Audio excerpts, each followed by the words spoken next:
Hello दोस्तों, welcome to our channel. आज बात करेंगे चीन की सभ्यता के बारे में। हमारा जीके का बहुत सारा क्वेश्चन चाइना से आने वाले हैं क्योंकि इस समय वो करंट न्यूज में है। तो हिस्ट्री में भी पढ़ लेते हैं चाइना की सभ्यता के बारे में कुछ, क्योंकि एग्जाम में पूछे जा सकते हैं, क्या पूछे जाते हैं अक्सर विभिन्न दार्शनिक के बारे में। और कई चीज़ें ऐसी होती हैं जो एग्ज़ाम में पूछी जाती हैं। तो समय बर्बाद न करते हुए आपसे रिक्वेस्ट करेंगे कि चैनल को सब्सक्राइब कर लें और वीडियो को लाइक करके शेयर कर दें। तो बात करते हैं चाइना की सभ्यता की। इसमें हम ज़्यादा वीडियो लंबा नहीं करेंगे, लेकिन कुछ 6 हेडिंग यहाँ पर आपके लिए बनाया है। इन्हीं चीज़ से क्वेश्चन पूछते हैं चाइना के बारे में, हिस्ट्री के बारे में चाइना के। ठीक, चाइना के बारे में पढ़ना बहुत ज़रूरी है क्योंकि उसका इतिहास जो है बहुत ज़्यादा हम लोग से इतिहास से दूर नहीं है, लेकिन उसकी हिस्ट्री में कुछ ऐसी ऐसी चीज़ें हुई हैं जिसको बारे में एग्ज़ाम में बहुत बार पूछता है। ठीक, क्योंकि वहाँ से बहुत से लोग हेनसांग हुए, फायान हुए, आए थे। ये लोग यहाँ पर न तक्षशिला में और नालंदा में पढ़ने के लिए वहाँ से ज्ञान अर्जित करके गए। तो बहुत सारे इन सबसे क्वेश्चन पूछते हैं। तो चलिए शुरू से पढ़ना चालू करते हैं। चाइना की सभ्यता के बारे में पढ़ते हैं आज। तो वीडियो शुरू करते हैं। चलिए तो बताते हैं कि आप इस पहले इस चाइना की सभ्यता के बारे में इसका इंट्रोडक्शन कुछ जान लीजिए। तो इंट्रोडक्शन ये है कि चाइना की सभ्यता विश्व की सबसे प्राचीन सभ्यता है। संसार के अन्य देश जब असभ्य और जंगली जीवन जी रहे थे, उस समय चीन के जीवन सभ्यता के पथ पर गतिशील हो चला था। चीन सभ्यता के विषय में वॉल्टेयर ने लिखा है कि चीनी साम्राज्य का शरीर बिना किसी परिवर्तन के 4000 वर्षों से जीवित है। ठीक, तो ये चीज़ उन्होंने कही है। वहाँ पर कानून, परंपराएं, भाषा, फैशन आज वैसे ही है जैसे पहले थे। यानी कि वहाँ के लोग मॉडर्न नहीं हुए हैं। जैसे मान लीजिए यहाँ के लोग पहले धोती कुर्ता पहनते थे इंडिया में, वहाँ के लोग जो जिस प्रकार के ड्रेस पहले पहनते थे उस तरह आज भी वहाँ पे देखेंगे बड़े बुजुर्ग वैसे ही पहनते हैं। यहाँ पे चेंज नहीं हुआ है वहाँ पे। तो वही बताया गया है। ठीक, तो अब इसका राजनीतिक इतिहास पढ़ेंगे। ठीक, राजनीतिक इतिहास में जो पहला हेडिंग है उसमें हम पढ़ेंगे। इसका लेक्चर ये है। इसमें आप चाहे तो बुक में नोट कर सकते हैं इंपॉर्टेंट चीज़। आप कॉपी कलम लेके बैठ जाइए, आपको कुछ सेकंड का समय देते हैं। तो हिस्ट्री, राजनीतिक इतिहास में इसमें बात करेंगे चाइना की। तो लिखिए, चलिए सुनिए और इम्पोर्टेंट टॉपिक लिखते रहिए। डेट ऑफ जो आएगा लिख लीजिएगा। तो प्राचीन काल में चीन के कई राजवंशों ने शासन किया। इसमें सांग वंश है एक। सांग वंश ने शासन किया 1765 से 1122 तक। 1765 ईस्वी से 1122 ईस्वी तक। और चाउ वंश ने 1122 से 249 ईस्वी पूर्व तक, जो बहुत लंबे लंबे समय के प्रमुख राजवंश थे। यही दोनों प्रमुख राजवंश थे, सांग वंश और चाउ वंश। इन दोनों राजवंशों के शासनकाल में चीन का बहुमुखी विकास हुआ। फलतः कुछ इतिहासकार इस कालखंड को चीनी इतिहास का स्वर्ण काल मानते हैं। यानी कि सांग वंश का शासन और चाउ वंश का शासन चीनी इतिहास का स्वर्ण काल माना जाता है। एग्जाम में आपसे पूछा जाएगा कि चीनी इतिहास का स्वर्ण काल निम्न में से किस राजवंश के समय को माना जाता है, तो सांग वंश या फिर चाउ वंश आपको मारना है। ये आप याद कर लीजिए, सांग वंश और चाउ वंश। डेट आपसे नहीं पूछेगा। अगर आप IAS PCS UPSC के एग्जाम देते हैं तो डेट भी पूछेगा। तो सांग वंश 1765 से 1122 ईसा पूर्व तक है और चाउ वंश है 1122 ईसा पूर्व से 249 ईसा पूर्व। मतलब इसके बाद वो आ गया और उसके 249 ईसा पूर्व तक आप इसको नोट कर लीजिएगा। ठीक, अब बात करते हैं इसमें शासन व्यवस्था कैसी थी। तो ट्रिक में लिखिए कि इसको याद रखिए कि चीन के सम्राट को वांग कहा जाता है। चाइना में जो इतिहास में सम्राट होते थे, जैसे मान लीजिए अशोक सम्राट हुए थे यहाँ पर, वैसे ही वहाँ पे जो सम्राट राजा होते हैं उनको कहा जाता था वांग कहा जाता था। वहाँ के राजा को वांग कहा जाता था, सम्राट को WANG। ठीक, यहाँ पर बिंदु रहेगा। उसके बाद वहाँ पर प्रधान न्यायाधीश एवं पुरोहित था, उसी को कहा जाता था। और प्रजा राजा को पिता मानती थी और देवपुत्र के रूप में उसकी पूजा करती थी। चीन का सम्राट ईश्वर का प्रतिनिधि होने के कारण असीमित शक्ति से संपन्न होता था और उसकी आज्ञा ही चीनवासियों के लिए कानून था और उसके आदेश का पालन करना सभी के लिए आवश्यक नहीं बल्कि अनिवार्य था। यही चीज़ आज भी चीन में होता है। चीन के राष्ट्रपति जी जो भी बोलेंगे उनको, उनके जनता को पालन करना पड़ेगा, नहीं तो गायब हो जाएंगे वो। किंतु प्रजा हित पर ही पूरा ख्याल रखते थे। प्रजा का पूरा हित का ख्याल रखते थे। जन कल्याण को वे अपना पुनीत कर्तव्य मानते थे। शासन कार्यों में सम्राट को सहायता एवं परामर्श देने के लिए मंत्री परिषद होता था और मंत्री परिषद के 4 सदस्य होते थे। और 6 समितियाँ भी होती थी। इसमें समिति का आपको समितियों के नाम बता देते हैं। अगर आप यूपीएससी की तैयारी करते हैं तो उसके लिए आप इसको नोट करिए, आपको एग्जाम में अक्सर पूछा जाता है वाला। जन कल्याणकारी समिति, राजस्व समिति, उत्सव समिति, युद्ध एवं रक्षा समिति, दंड एवं न्याय समिति, सार्वजनिक हित समिति। इस चीज़ को आप एक बार नोट करवा दे रहे हैं, धीरे धीरे बोल दे रहे हैं। जन कल्याणी समिति पहला नोट करिए, राजस्व समिति दूसरा नोट करिए, उत्सव समिति तीसरा नोट करिए, युद्ध और रक्षा समिति, और फिर दंड एवं न्याय समिति और सार्वजनिक हित समिति के अध्यक्ष होते थे। ठीक, ये होती थी इसमें समितियाँ। अब चीन साम्राज्य प्रांतों में विभाजित होता था। प्रत्येक प्रांत की देखभाल के लिए राजा और उच्च प्रशासक की नियुक्ति राजा करता था, और जिसे सेंसर कहते थे। अब जो नियुक्ति राजा करता था प्रत्येक प्रांत के लिए, उसको क्या कहते थे? सेंसर कहते थे। चीन के लोक सेवकों व सरकारी पदों की नियुक्ति प्रतियोगी परीक्षा के आधार पर की जाती थी, और दुराचार व भ्रष्टाचार करने वाले सरकारी अधिकारी को कठोर दंड दिया जाता था। आपने देखा वहाँ पर भ्रष्टाचार जो करता था उसको दंड भी मिलता था। और मैं बता रहा हूँ इस समय का बात कर रहा हूँ, 1765 ईसा पूर्व का है ये। 1765 ईस्वी मत समझ लीजिएगा, ईसा पूर्व है,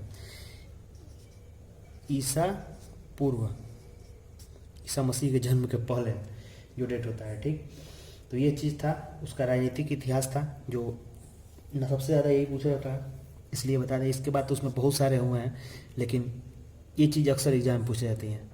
आप एसएससी एग्जाम पूछेंगे तो यही चीज़ पूछा जाएगा। अब बात करते हैं सामाजिक जीवन का, कैसा था चाइना का सामाजिक जीवन। तो सामाजिक जीवन में ये बताया गया है कि देखा गया है कि वहाँ पर 4 वर्गों में बटा था, 4 वर्ग में बटा था यहाँ का समाज। पहला वर्ग विद्वानों और बुद्धिजीवियों का था, इन्हें मंदारिन कहा जाता था। मंडारिन नोट कर लीजिए, मंदारिन। जो पढ़े लिखे लोग थे, ज़्यादा जानकार थे, विद्वान थे, उनको मंदारिन कहा जाता था। दूसरा वर्ग था व्यापारियों का, दूसरा वर्ग व्यापारियों का था। तीसरा वर्ग में कारीगर और कलाकार में, और चौथे में किसान और मजदूर होते थे। तो यही 4 वर्ग था। पहले में बुद्धिजीवी लोग पढ़े लिखे बहुत ज़्यादा, उन्हें मंदारिन कहा जाता था, और दूसरा वर्ग व्यापारियों का था, तीसरा वर्ग कलाकार और कारीगरों को था, चौथा वर्ग किसान और मजदूर जिसमें छोटे काम करने वाले थे। और किसानों और मजदूरों को छोड़कर समाज के सभी वर्गों को आर्थिक स्थिति बहुत मजबूत थी। प्रत्येक वर्ग के सदस्य अपनी योग्यता के आधार पर शासन के उच्च पद प्राप्त कर सकते थे, और बड़े भाई की मृत्यु के पश्चात छोटे भाई को उत्तराधिकार प्राप्त था। इसका मतलब बड़ा भाई को कुछ हो जाता था तो उसका सारा सब चीज़ छोटे भाई को उत्तराधिकार के स्वरूप मिल जाता था। ठीक, छोटे भाई के न होने की स्थिति में पुत्र उत्तराधिकारी होता था। कितना बढ़िया व्यवस्था देखिए वहाँ बन चुका था पहले। और चीनी सभ्यता के आदर्श और नैतिकता को बहुत अधिक महत्व दिया जाता है। परंपराओं एवं बड़ों का चीनी समाज में पर्याप्त सम्मान किया जाता था। वहाँ पर वस्त्र और आभूषण कैसे थे, ये समाजी में ही आता है। वस्त्र कैसे थे वहाँ पर, तो चीनवासी साधारण वस्त्रों का प्रयोग करते थे। महिलाएं कंधे से एड़ी तक का चोगनुमा वस्त्र पहनती थी, जो पंखों को, बालों को फूलों से सजाती थी। और स्त्रियां विभिन्न प्रकार के आभूषण भी धारण करती थी। संगीत, नृत्य, सारी चीज़ें वहाँ पर होती थी। मनोरंजन के बहुत सारे साधन थे। बहुत पुराने ज़माने में यहाँ के लोग सन के कपड़े पहनते थे, रेशम के कपड़ों का भी प्रयोग करते थे, रेशम के कीड़ों को पाला जाता था। चाइना में रेशम मार्ग था पहले, सिल्क रूट जिसको कहा जाता है। अब सिल्क रूट के बारे में अगर आप कुछ जानते हैं तो कमेंट करके बता सकते हैं, आपको नेक्स्ट वीडियो में उसके बारे में पता चलेगा। स्त्रियों की स्थिति समाज में क्या थी वहाँ पर। स्त्रियों की स्थिति सबसे ज़्यादा समाज को प्रदर्शित करती है कि वहाँ का समाज कैसा है। तो स्त्रियों की स्थिति में यह बताया कि चीन की सभ्यता में प्रारंभिक चरण में स्त्रियों की दशा बहुत अच्छी थी, किंतु कन्फ्यूशियस के समय में स्त्रियों को स्थिति बहुत कमज़ोर होती चली गई। कन्फ्यूशियस जब राज करने आया। सामान्यतया चीन समाज में एक पत्नी रखने की प्रथा थी, किंतु कुलीन वर्ग के लोग बहुत ज़्यादा विवाह कर लेते थे, 2 3 से 4। और उच्च सरकारी अधिकारियों में उपपत्नी रखने का प्रचलन था, जिन्हें ची कहा जाता था। चीन में पर्दा प्रथा का प्रचलन था, और संयुक्त परिवार की प्रथा भी चीन समाज में प्रचलित थी। तो इस सारे टॉपिक में बस आपको एक चीज़ याद रखना है कि किसके समय में सबसे ज़्यादा स्त्रियों की स्थिति खराब थी, तो कन्फ्यूशियस के समय में। और वहाँ पर जो कुलीन वर्ग के लोग जो बहु विवाह करते थे या फिर पत्नी रखते थे, उसको क्या कहते थे, उसको CHI, यहाँ पर नोट करिए, CHI, ची कहते थे। जब उसकी कई पत्नी होती थी तो उस पत्नियों को ची कहा जाता था। अब आर्थिक जीवन इसी में आता है। आर्थिक जीवन कैसा था, आप जानते हो कि चीन के व्यापारी बहुत ज़्यादा मतलब व्यापार करते थे, आज भी बहुत ज़्यादा आगे। एक समय ऐसा था कि चाय को लेकर भी युद्ध हुए कई थे अमेरिका अंग्रेज़ों से। चाइना मतलब उस व्यापार नहीं करने देता था अपने एरिया में, या फिर अंग्रेज़ करते भी थे तो बहुत मतलब बहुत डीप में है उसका चीज़, तो उतना ज़्यादा इसमें नहीं पढ़ना है हमको। बस इतना ही जानना है कि चीनी व्यापारी भी करते थे। व्यापार स्थल और जल दोनों मार्गों से किया जाता था। चीन का व्यापार अंतर्राष्ट्रीय था। ये लोग रेशम, चीनी की मिट्टी बनी वस्तुएं, बर्तन, कागज आदि का निर्यात प्रचुर मात्रा में करते थे। और ये जानते थे किस किस देश को बेचते थे, भारत को, ईरान को, रोम को, मेसोपोटामिया के साथ चीन व्यापार के प्रमाण मिले हैं। यहाँ पर भारत में, ईरान में, रोम में, सभी सारी जगहों पे चीन के व्यापार के प्रमाण मिले हैं। ठीक, खेती और पशुपालन वहाँ बहुत अच्छा होता था और भेड़ व सूअर इनके प्रमुख पाले पशु थे। अगर आपको हिस्ट्री में पूछे कभी भी कि चाइना में प्राचीन काल में सबसे ज़्यादा किन जानवरों को पोसा जाता था, पाला जाता था, तो भेड़ व सूअर इनके प्रमुख पाले पशु थे, पाला जाता था। अब बात करेंगे धर्म और दर्शन की। तो धर्म और दर्शन में बात करेंगे तो धर्म और दर्शन में चीनी सभ्यता के प्रारंभिक चरण में चीन का महत्व बहुत स्थापित न हो सकी थी प्रारंभिक चरण में, लेकिन चीनी समाज में धर्मगुरु और पुरोहित का उल्लेख वहीं प्राप्त होता है जो लोग पूर्वजों और सर्वशक्तिमान शक्ति की उपासना करते थे। स्वर्ग का देवता संगति होता था। संगति, स्वर्ग का देवते को इसमें संगति कहा जाता था। नोट कर लीजिए, संगति को स्वर्ग का देवता मानते थे चीन के वासी पुराने के ज़माने में। और सम्राट की संगति का पुत्र माना जाता था। मैंने पहले ही बताया कि वहाँ पर जो सम्राट होता था जिसको वांग कहा जाता था, उसको ईश्वर का पुत्र माना जाता था और उसी की पूजा, उसी की मतलब सेवा की जाती थी बहुत। वो जो कहता था वही कानून हो जाता था, तो इन्हीं का पुत्र माना जाता था। अब कालांतर में चीन में लाओ त्से ने ताओ धर्म व कन्फ्यूशियस ने कन्फ्यूशियस धर्म का प्रचार एवं प्रसार कर धर्म के वास्तविक स्वरूप की स्थापना की। तो इसमें यह पता चलता है कि जो इसमें लाओ त्सो थे, लाओ त्सो ने एक धर्म चलाया जिसको ताओ कहा जाता है। लाओ त्सो ने ताओ धर्म चलाया और जो कन्फ्यूशियस जी थे वो अपने ही नाम से कन्फ्यूशियस धर्म चलाया। आप नोट कर लीजिए, कन्फ्यूशियस हैं, कन्फ्यूशियस ने कन्फ्यूशियस धर्म चलाया। कन्फ्यूशियस धर्म अपने ही नाम के, भूलेगा नहीं आपको कभी भी। मान लीजिए एग्जाम में पूछे कि कन्फ्यूशियस ने कौन सा धर्म चलाया तो एग्जाम में आपको उसी तरह याद आ जाएगा। लेकिन लाओ त्सो ने ताओ धर्म चलाया, ये भी लाओ ताओ कन्फर्म हो जाएगा, याद आ जाएगा, तो ये चीज़ चलाया। ठीक, हनवंश ने शासनकाल में चीन में बौद्ध धर्म का व्यापक प्रचार एवं प्रसार हुआ। अब हान वंश था एक, हान, इसको इस तरह लिखा जाता है हान वंश। तो आप इन लोगों ने तो अपना अपना धर्म चला दिया, लेकिन हान वंश के समय में चीन में बौद्ध धर्म का बहुत ज़्यादा प्रचार प्रसार हुआ। अब बात करेंगे लाओ त्से कौन थे। लाओ त्से ने भाई धर्म चलाया, ताओ, तो इनके बारे में जानना जरूरी है, एग्जाम में पूछेगा। तो लाओ त्सो के बारे में बता रहे हैं कि लाओ त्सो का जन्म 600, यहाँ पर लिख लीजिए 604 ईसा पूर्व में लाओ त्सो जी का जन्म हुआ था चीन के हुनान प्रांत में। कहाँ लिखूँ, पेज दुभर जा रहा है, यहाँ पर लिखिए हुनान एक प्रांत था, वहाँ पर लाओ त्सो जी का जन्म हुआ था 604 ईसा पूर्व में। ठीक, इनको उपाधि दी गई थी ताओ की उपाधि, और इनका वास्तविक नाम था ली। इनका वास्तविक नाम था। तो चीन का जो लाओ त्से थे जिन्होंने ताओ धर्म चलाया था, इनका जन्म 604 ईसा पूर्व में हुनान प्रांत में हुआ था, जिनका वास्तविक नाम ली था। बाद में ताओ की उपाधि धारण कर ली, तब कन्फ्यूशियस का समकालीन था, वो चीन के कुछ भाग में शासन करता होगा। और इसके द्वारा लिखित ग्रंथ का नाम ताओ ते चिंग है। इन्होंने एक ग्रंथ लिखा था जिसका नाम है ताओ ते चिंग। इन्होंने ग्रंथ लिखा था, इसका नाम है ताओ ते चिंग। 517 ईसा पूर्व में इनकी मृत्यु हो गई, यानी कि 604 ईसा पूर्व में जन्म और 517 ईसा पूर्व में इनकी डेथ हो गई, मृत्यु हो गई। तो इनका शासनकाल खत्म। इन्होंने एक बुक लिखा था जिसको ताओ ते चिंग कहते हैं। हुनान में इनका जन्म हुआ था, इनका बचपन में नाम ली था और इनका उपाधि धारण की ताओ की, और ताओ धर्म चलाया। 604 ईसा पूर्व में जन्म और 517 ईस्वी में मृत्यु। इनका कहानी खत्म हो गया। अब धर्म एवं संदर्शन में एक और जी जो कन्फ्यूशियस जी थे, कन्फ्यूशियस जी के बारे में पढ़ेंगे हम लोग। कन्फ्यूशियस जी का जन्म 515, इसको कोई कन्फ्यूशियस जी को यहाँ पर बताते हैं आपको। कन्फ्यूशियस, इनका जन्म हुआ था 551 ईस्वी में, ईस्वी पूर्व में। तो चीन के एक प्रतिष्ठित परिवार से हुआ करते थे, ये गरीब वरीब नहीं थे, प्रतिष्ठित परिवार थे। इनका जन्म शांतुंग प्रांत में, शांतुंग प्रांत में हुआ था और शहर का नाम था लू। वह चीन के सबसे महान दार्शनिक व विचारक थे। इनके पिता का नाम कुंगफू था। इनके पिता, नोट कर लीजिए, बहुत बार एग्जाम में पूछा है, कुंगफू। कन्फ्यूशियस के पिता का नाम कुंगफू था, ठीक। वह चीन के सबसे महान दार्शनिक व विचारक था। जो कन्फ्यूशियस था, इसके पिता थे, और कन्फ्यूशियस जो चीन का बहुत ही अच्छा जानकार, दार्शनिक, महान विचारक था। और 22 वर्ष की आयु में उसने एक विद्यालय की स्थापना कर दी।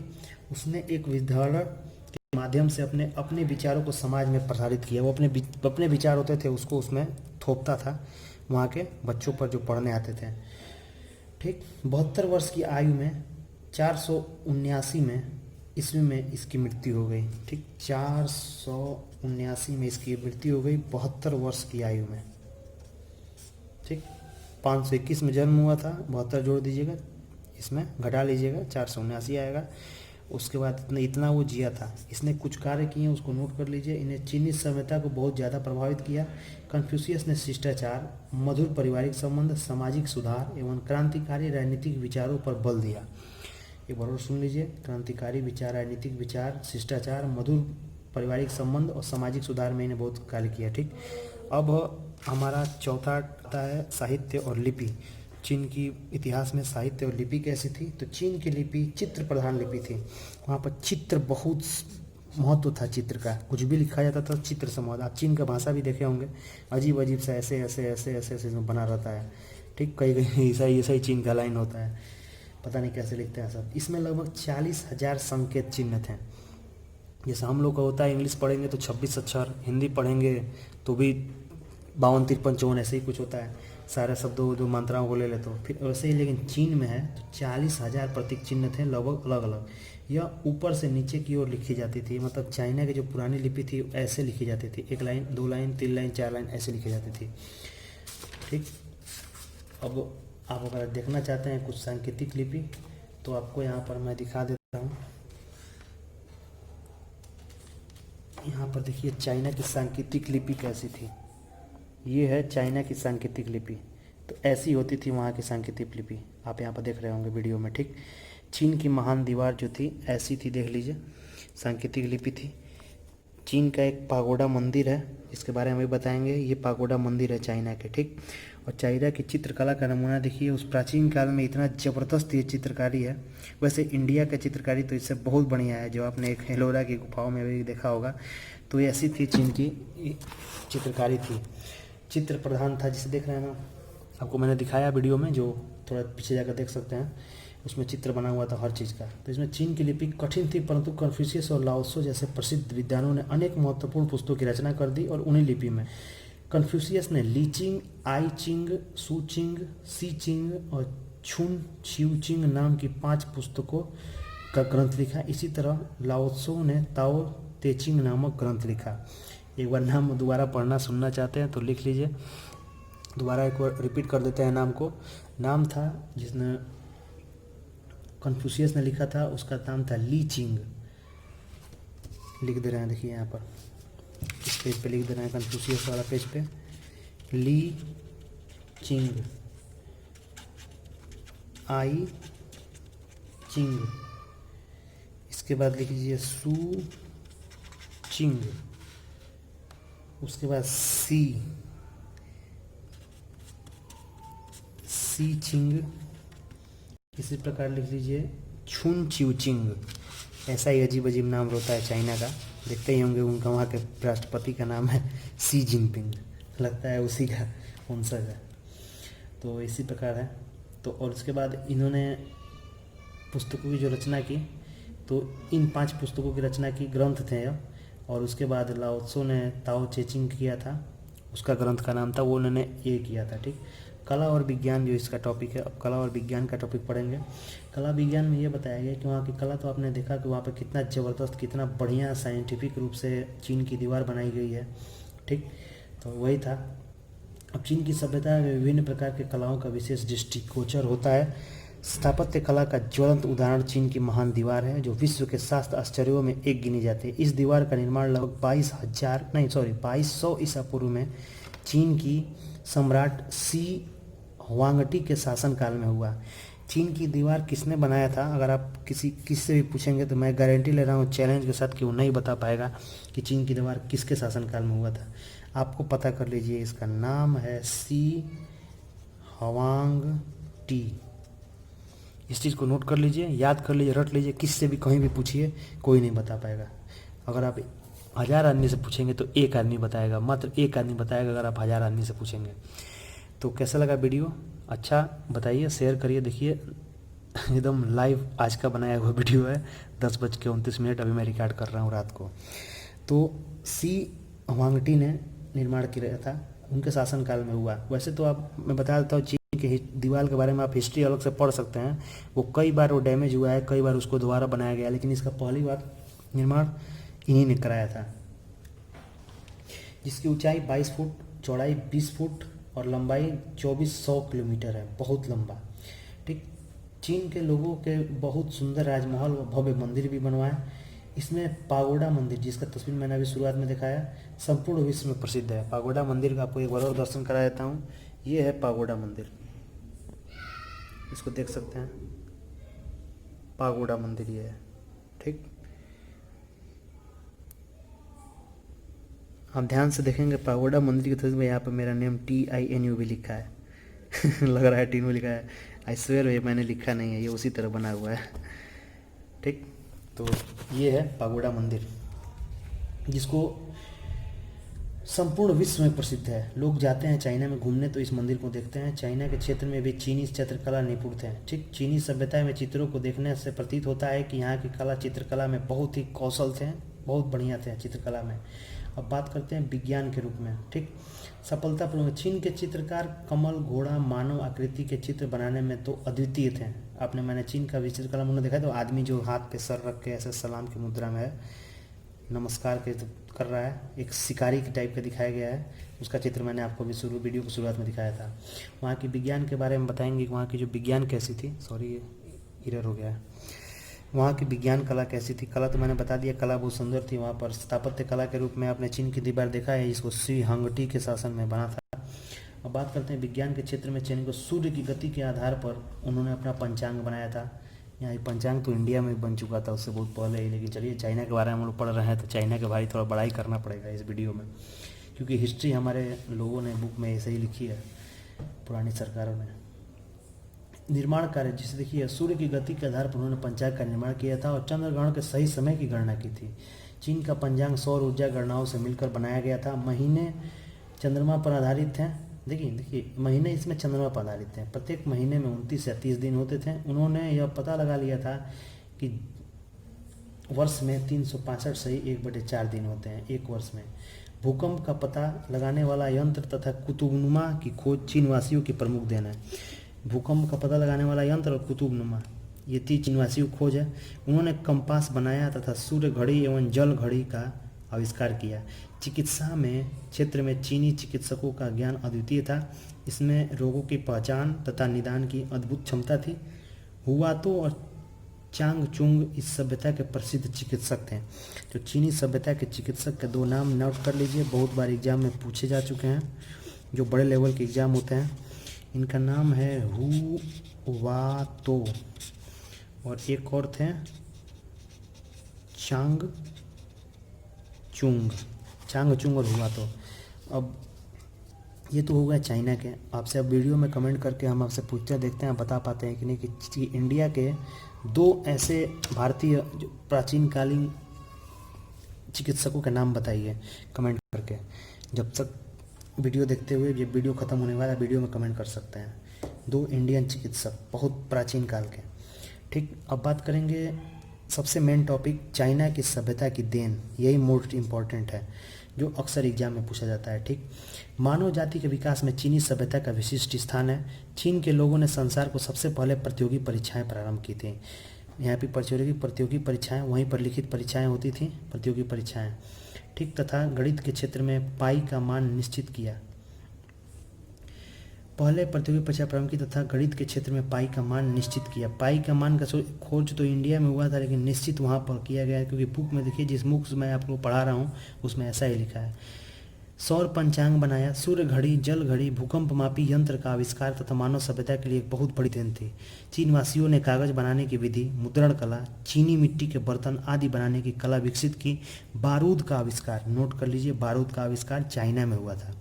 चीनी सभ्यता के लोगों की सर्वाधिक महत्वपूर्ण देन है, नोट कर लीजिए, बारूद का आविष्कार चाइना में हुआ था। कई बार एग्जाम में पूछता है, जिसको ब्लैक पाउडर कहा जाता था, ब्लैक मैजिक पाउडर। संक्षेप में हम इस प्रकार रख सकते हैं, तो संक्षेप में इसको इस प्रकार पढ़ सकते हैं इसको, कि चीन में सर्वप्रथम प्रतियोगिता परीक्षाओं का संचालन हुआ। चाइना कागज, स्याही और छपाई का आविष्कार चीन ने किया। कागजी मुद्रा, ताश, बारूद, कुतुबनुमा, भूकंप मापी यंत्र आदि आविष्कार चीनी सभ्यता से ही हुआ है। रेशम के कपड़े एवं चीनी मिट्टी के बर्तन सर्वप्रथम इसी सभ्यता का प्रारंभ हुआ। चीन की महान दीवार यहाँ की उत्कृष्ट वास्तुकला का नमूना है। चीन के सौर पंचांग अपने आप में अनूठा है। चीन के ताओवाद और कम्युनिस्टवाद आदि धर्म प्रदान किए हैं। और चीन में, और इसके बाद इसमें एक लेखक हैं जो इन्होंने कहा है कि BF रेफन के अनुसार कला, साहित्य और दर्शन में सुदूर पूर्व के पास जो कुछ भी है, लगभग यह संपूर्ण प्रत्यक्ष या अप्रत्यक्ष रूप से चीनी प्रतिभा की ही उपज है। क्या सोचकर इन्होंने कहा है मुझे तो समझ में नहीं आ रहा, लेकिन कहे हैं तो भाई सुन लीजिए आप। इसमें दिया है महत्वपूर्ण बिंदु, चीन की सभ्यता का विकास हुआंगहो, यांगटी, सियांग नदियों के किनारे हुआ। अब इससे आपको ये पता चलता है कि चाइना की दो नदियों के नाम, हुआंगहो और यांगटी सिक्यांग, ये हिस्ट्री में नदियों के नाम हैं, इन्हें आप याद कर सकते हैं। चीन की सभ्यता में सर्वप्रथम प्रतियोगी परीक्षाएं सामान्य शुरू हुई। यहाँ पर आप देखेंगे महाभारत काल में ही प्रतियोगी परीक्षाएं होती थी, लेकिन आपने सुना होगा तीरंदाजी की प्रतियोगिता हुई थी अर्जुन की परीक्षा लेने के लिए, लेकिन लिखित परीक्षा नहीं थी वो तो उस प्रकार का था कि तीर मारिए निशाना में जीत जाएंगे, तो उस प्रकार की। लाओसो तथा कन्फ्यूशियस ने तीन समाज सुधारक थे, दो समाज सुधारक थे, लाओत्से और कन्फ्यूशियस। चीन की विशाल सभ्यता इसकी वास्तुकला का उत्कृष्ट नमूना है, और अन्य सभ्यताओं की भांति चीन की सभ्यता में भी पंचांग का निर्माण किया गया। ठीक, तो ये था हमारा आज का वीडियो। आज आपके लिए 4-5 प्रश्न छोड़े जाते हैं, जिसको आप कमेंट करके बता सकते हैं। इसका आंसर मैं नहीं बताऊंगा, इसको आंसर आपको बताना है। जल्दी जल्दी वीडियो में बताइए, कमेंट करिए, और आप बताइए कि कन्फ्यूशियस किस देश का रहने वाला था। मिस्र, भारत, चीन, इनमें से कोई नहीं। यहाँ पर सही है, कौन सा सही है? चाइना सही है। अब बताइए मंदारिन कौन थे? मंदारिन किसको कहा जाता था? तो मंदारिन किसको कहा जाता था बता सकते हैं? मंदारिन कहा जाता था व्यापारियों को, व्यापारी सही है। कुतुबनीमा का आविष्कार किस देश में हुआ था? सबको ही जानते हैं, आसानी से बता सकते हैं, चाइना में हुआ था। बारूद की खोज किस देश में हुई सबसे पहले? भारत में तो हुई नहीं, मिस्र में हुई नहीं, यूनान में हुई नहीं, चाइना में हुई। प्रतियोगी परीक्षा सर्वप्रथम किस देश से आरंभ हुई? चाइना से आरंभ हुई। चीन के महान दवा का निर्माता कौन था? ये सी हुआंगटकी, ये इम्पोर्टेंट है, इसको याद करिए। अब आपसे एग्जाम में क्वेश्चन कौन पूछेगा कि कन्फ्यूशियस क्या था, तो आपको एग्जाम में ऑप्शन दे देगा, योद्धा था, दार्शनिक था, क्या था। तो इसमें आपको मैंने अभी पढ़ाया, कन्फ्यूशियस था एक दार्शनिक, जानकार, सबसे महान दार्शनिक और विचारक था। यहाँ पर देखिए, आप पढ़ सकते हैं, मैंने अभी आपको पढ़ाया दार्शनिक विचार कन्फ्यूशियस के बारे में। तो ये सब क्वेश्चन एग्जाम में पूछेगा। चीन के प्रमुख देवता का नाम लिखिए। चीन के ताओ धर्म का संस्थापक कौन है? बारूद का आविष्कार किस देश ने लिए लोगों ने किया? चीन के पंचांग की 4 विशेषताएं लिखिए। चीन की सभ्यता की 4 उपलब्धियां लिखिए। चीन कन्फ्यूशियस कौन था, वह क्यों प्रसिद्ध था? ये चीज़ अगर आप मैंने जितना पढ़ाया अगर आप पढ़ेंगे इन चीज़ों का उत्तर आप आसानी से दे देंगे। आप किसी भी क्लास में हो, 10th में हो, इंटरमीडिएट में हो, बीए हो, एमए में हो, किसी क्लास में हो, आईएसपीसी का एग्जाम दे रहे हो, चाहे किसी भी चीज़ की एग्जाम दे रहे हो, इस चीज़ से जो क्वेश्चन पूछेगा आपका कभी फंसेगा नहीं अगर जितना मैंने पढ़ाया आप पढ़ लिए होंगे। अब यहाँ पर आइए, चीनी सभ्यता के आर्थिक जीवन का उल्लेख कीजिए। चीनी सभ्यता के धर्म एवं दर्शन को प्रकाश डालिए। धर्म आप डाल सकते हैं ताओ धर्म और कन्फ्यूशियस धर्म वहाँ पर मोस्ट प्रचलित था, कौन कौन इसको लाओ त्से और कन्फ्यूशियस ने इसको चलाया था। आप इसको आसानी से आंसर दे सकते हैं, 10-15 लाइन लिख सकते हैं इसमें। यहाँ पर मानव सभ्यता के विकास में चीनी सभ्यता का योगदान का वर्णन कीजिए। आपने योगदान में कर सकते हैं कि वहाँ पर रेशम का व्यापार विदेशों में होता है, वहाँ पे कागज़ का आविष्कार हुआ, वहाँ पर भूकंपनापी यंत्र का वहाँ पर आविष्कार हुआ, वहाँ पर प्रतियोगी परीक्षाएं आरंभ हुई। इसी पर चार लाइन लिख देंगे सब पे तो आपका एक विस्तृत उत्तरीय प्रश्न हो जाएगा। विशेषताओं का वर्णन आप कर सकते हैं कि वो किस प्रकार क्या क्या किए थे। तो ये हमारा वीडियो टॉपिक खत्म हुआ। एक पूरा चैप्टर आज हम लोगों ने कवर कर लिया चीन की सभ्यता की हिस्ट्री के बारे में। नॉर्मली एग्जाम में यही सब पूछे जाएंगे जो मैंने आपको बताया। डेट वोट आप याद कर लीजिए, वहाँ के शासक याद कर लीजिए। तो वीडियो कैसा लगा हमें बताइए, चैनल सब्सक्राइब करिए, 30 मिनट का वीडियो है। आशा करते हैं आप इसको शेयर सब्सक्राइब करेंगे दोस्तों के साथ और चैनल को हमारे मोनेटाइज कराने में हेल्प करेंगे, क्योंकि अभी तक हमारा चैनल मोनेटाइज नहीं हुआ है, बीच में वीडियो बनाना छोड़ दिए थे इसलिए। तो ये था इसके स्क्रीनशॉट इसका आप ले सकते हैं। ये पूरा का पूरा इसमें आप ले सकते हैं, सारा लेवल सब चीज़ लिखा हुआ है। तो चैनल सब्सक्राइब कर लें। धन्यवाद।